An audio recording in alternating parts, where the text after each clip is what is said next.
Hello, everyone. This is Girl Meets Rugby. My name is Christina Lanham, and this is episode 007.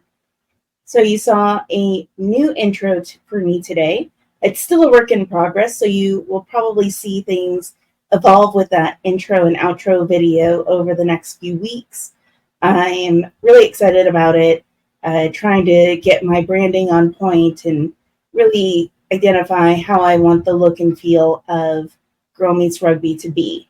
And even more in this episode, you're going to start to see some new things as I try to establish my format and try a few things out.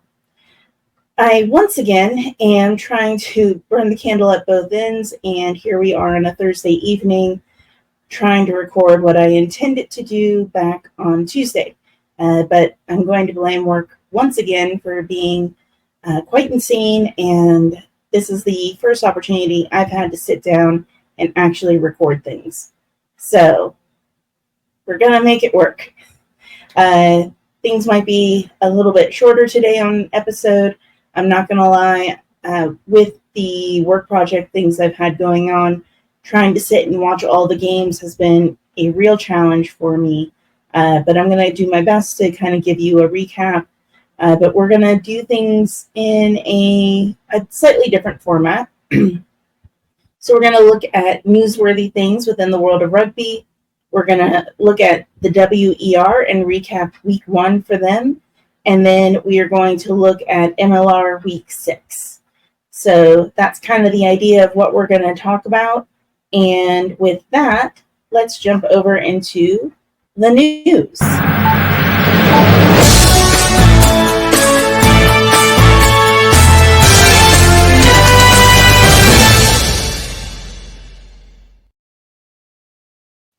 All right. In the world of rugby, we have the Women's Rugby World Cup coming up on August 22nd through September 27th. It is going to be hosted in England, and they have hit a record number in ticket sales. They have now reached 275,000 tickets sold. This is far and beyond what they've done in years previous. So I believe it was 2017 was about 45,000 tickets. And then 2022 was 150,000. And now they've almost doubled that number, which is huge. So congratulations to the Women's Rugby World Cup. Really looking forward to getting to see some of those matches in late summer. But that is what's going on there. Italy is going to host the U20 Championship the 29th of June through the 19th of July. So keep an eye out for that for our young up-and-comings who will likely be representing their countries in the next Rugby World Cup. And then the USA Rugby has announced their home event series for their test matches. The 26th of April, it'll be the U.S. Women versus Japan in Los Angeles. 2nd of May, U.S. Women versus Canada in Kansas City. The 5th of July, it'll be the U.S. Men's versus Belgium in Charlotte, North Carolina. It was originally going to be the Netherlands, but there's been a last-minute switch out. So it is now versus Belgium for July 5th. And then on the 12th of July, the men's will be playing Spain, also in Charlotte, North Carolina. And then we have a doubleheader on the 19th of July, starting with U.S. Women versus Fiji, and then U.S. Men versus England in Washington, D.C. So these are going to be some really exciting test matches. We've got East Coast, Midwest, and West Coast represented in these. So lots of opportunities for various people to get out and be able to watch these games. Also to note, Ilona Maher has been called for the 15s, for the test matches. So we are going to get an opportunity to see her play in some of these test matches as well as she continues in her endeavor to be selected for the U.S. women's team for the Rugby World Cup. And with that, that covers our news this week. We'll be looking on the horizon for more information to be coming out from rugby around the world. And now we're going to turn it over to the Women's Elite Rugby, where they've had their first matches of this season.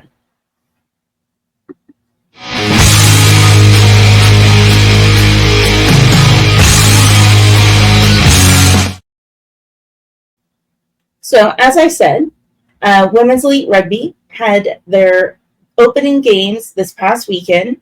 We saw the New York Exiles take on the Boston Banshees, and then the Chicago Tempest take on the Twin City Gemini. And coverage is on DAZN or DAZN or DAZN, depending on what country you live in. Production value was pretty good. I did have some issues with some buffering here and there for a couple parts of various matches, but it wasn't terrible, and it was free, and it was easy enough to navigate to and play. So looking forward to seeing as the season progresses how they're able to improve on things. As we know, not all sports videographers and such are well versed in rugby, and so sometimes there can be a learning curve. But it was great to see some stadiums like the stadium up in New York where we used to watch Rooney matches. It was great to see that one again. So we had first tries scored, which they provided a medal for each person that scored the first try for their team. So with New York, it was Misha Green Yachts. With the Boston, it was Lauren Farage. With the Gemini, it was Kaylin Hampton. And Chicago, it was Kit Busby. So these were the first people to score tries for their teams for Women's Elite Rugby. Misha Green Yachts was the first try scored in Women's Elite Rugby. So that was really great to see. The games were very physical. They were very well-paced games. I would say Boston looked like they were a little bit nervous in the beginning. They were having a lot of penalties, but in the second half, they really came back, and that match was a penalty try at the death. It looked like it was going to be the New York game, and at the last second, the Boston Banshees took that as the inaugural win. And then Twin City beat Chicago in a well-contested match. And so looking forward to this coming week, we're going to get to see the two West Coast teams, Denver and San Francisco, play and get to kind of see what their teams are rounding out to be. But overall, a great start to Women's Elite Rugby, and just looking forward to seeing them continue to grow their fan bases and to really establish themselves in the United States as a professional team and professional league. All right, so that is Women's Elite Rugby. Again, this is going to be probably a really fast episode, guys. I'm just trying to get through things and cover stuff based on the limited availability I've had to watch anything. And with that, let's go ahead on over to the MLR.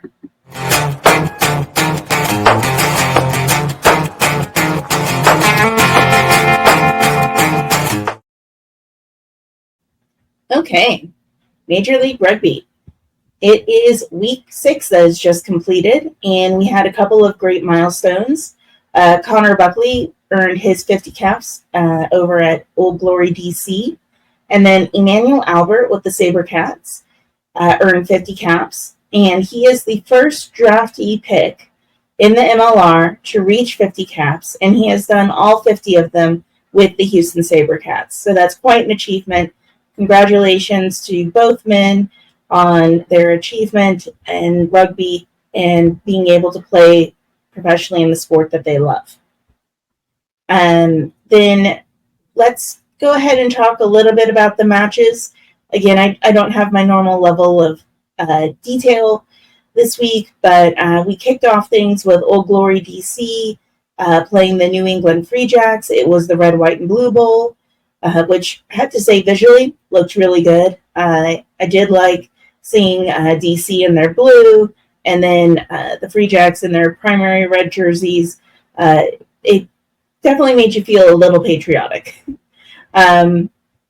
Sound still sucks for the DC stadium, and still having to double my volume to just barely hear what is going on.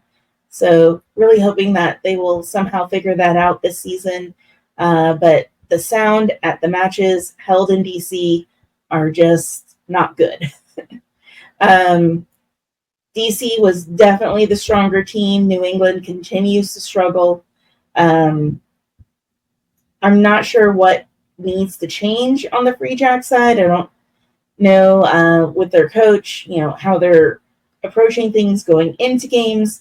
But they started off playing LA. I was like, man, Free Jacks are going to be dominating again. And now I'm just like, man, they're not the team I would bet on at this point. So I'm hoping they'll be able to see them turn things around. It's hard to see a team go from on top 2 years in a row to just continuing to slide down the ranks on the Eastern Conference side. But DC easily took that win. The Free Jacks really struggled in being able to pass the ball around and cleanly make any plays. From there, we went down to the Big Easy. It was the NOLA Gold versus Rugby FCLA. And in this match, I'm not going to lie, on my Super Brew, I was like, NOLA's going to pull out the win. And that was not the case. One thing I will say is Minot is really an excellent grab for NOLA. Like, he seems to be a really good playmaker. Every match I've watched them, he's always had some really good things to contribute on the field. And so really excited to see him. But they gave away penalty after penalty after penalty. And LA was on their game. They took their win from last week, and it just really kept rolling for them. They were definitely the stronger team and easily took the win over NOLA. So New Orleans is another team where they just seem to be struggling to pull it together to put out a really good performance, and really hoping to see them turn things around as well. It's 6 weeks into the season. We're not, things aren't set in stone yet. There is time for upsets. There is time for shifts. But we are definitely starting to get our rankings in place at the same time. After that, we went to Anthem versus the Houston SaberCats. This game just about made me want to buy a paper bag and put it on my head. As a Houston SaberCat fan, looks like they were decided to play around with the roster. I don't know if they... Sorry about that. I hit something on my keyboard. So, as I was saying, Houston did a lot of playing around with their roster, which they will often do when they are facing a team that they feel like they may have an advantage on, just to try things out, which I'm certainly not against. And the people that they put up as players were definitely good players, but I just don't know if they don't have the team dynamic down or what. But this game was such a nail biter to the very last second. Anthem continues to perform. They continue to look like they're going to make their win. Penalties are getting them, and that's definitely where in the last, minute of the game, they gave away a penalty, which allowed Davey Kutzer to go in and get a penalty kick to just eke by and secure the win at probably, I think, one of the closest matches for Anthem yet. Definitely a heartbreaker for Anthem. It was not I wouldn't consider it a victory for Houston fans. It was more of a sigh of relief and then a bit of a sigh of frustration. So I'm not sure if they were trying to think of, they've got San Diego Legion coming this week, so that's going to be definitely a very tough match. And if they wanted to rest up some players a little bit more, and so they were trying to, shift things in the roster for those reasons. But it wasn't a brilliant showing for Houston. Yes, they came out with the win.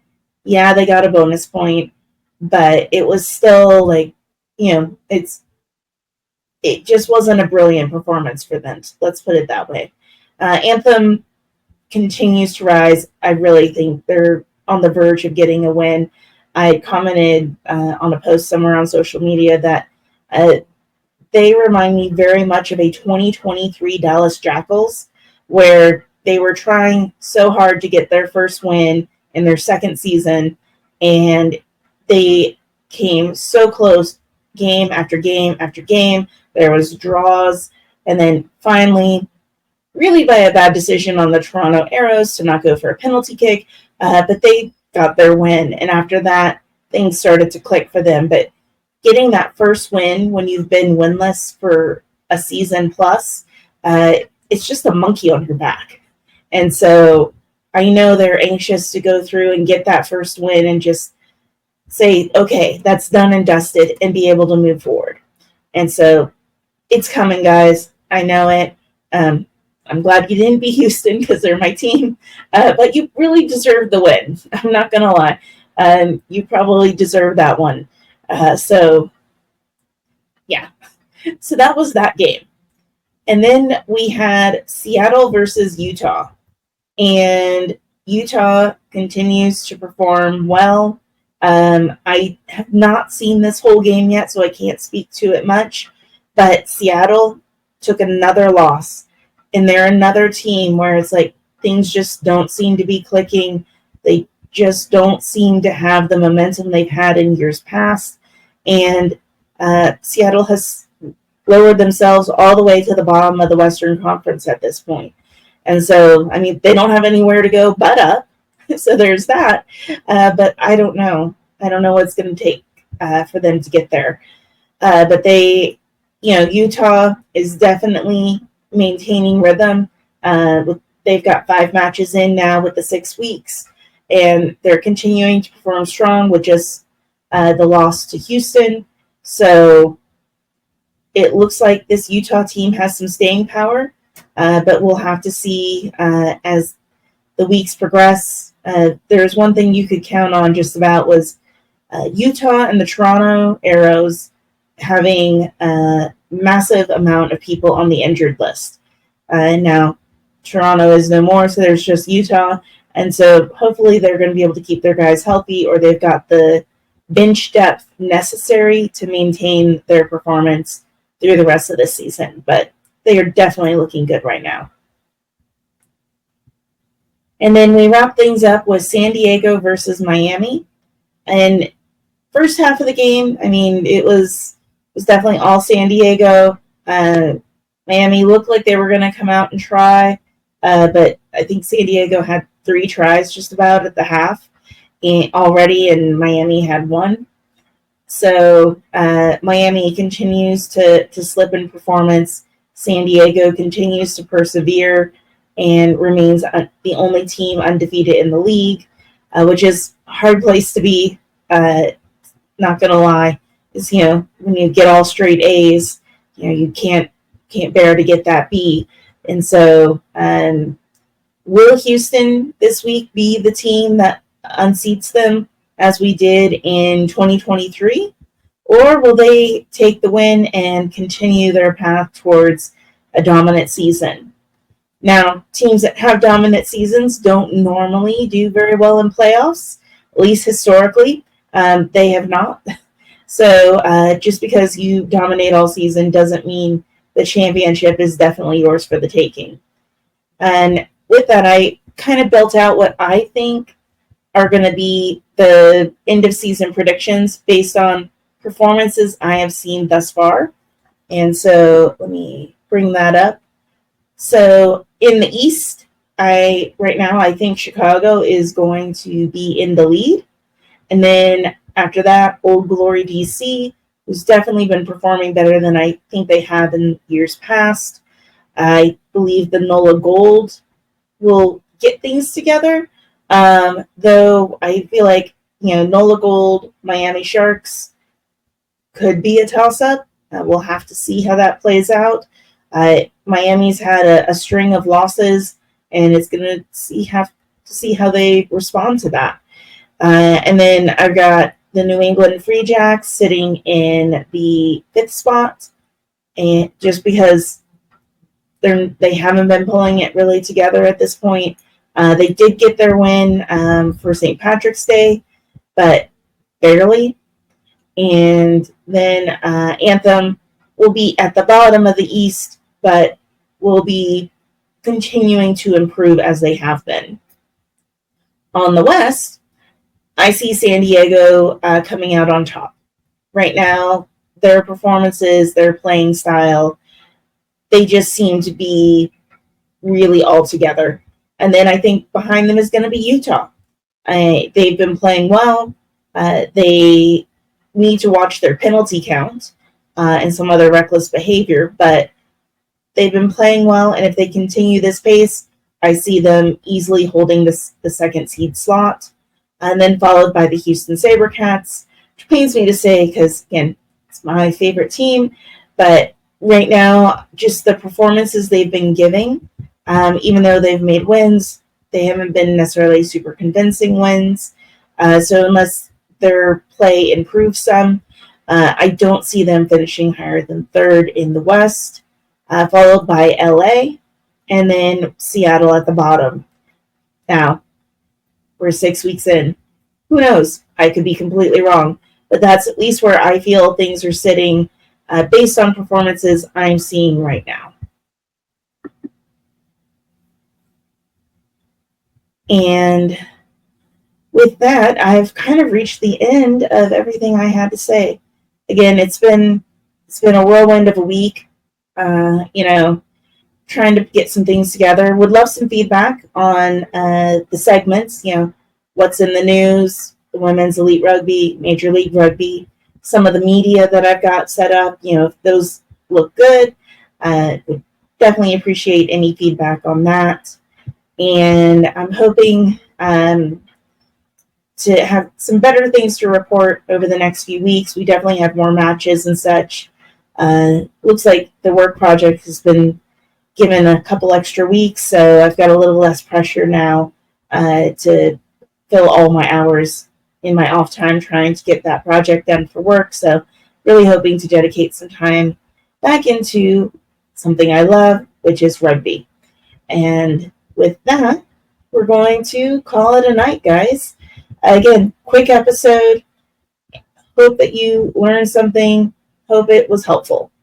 And with that, this is Girl Meets Rugby, episode 007. Y'all have a good night now.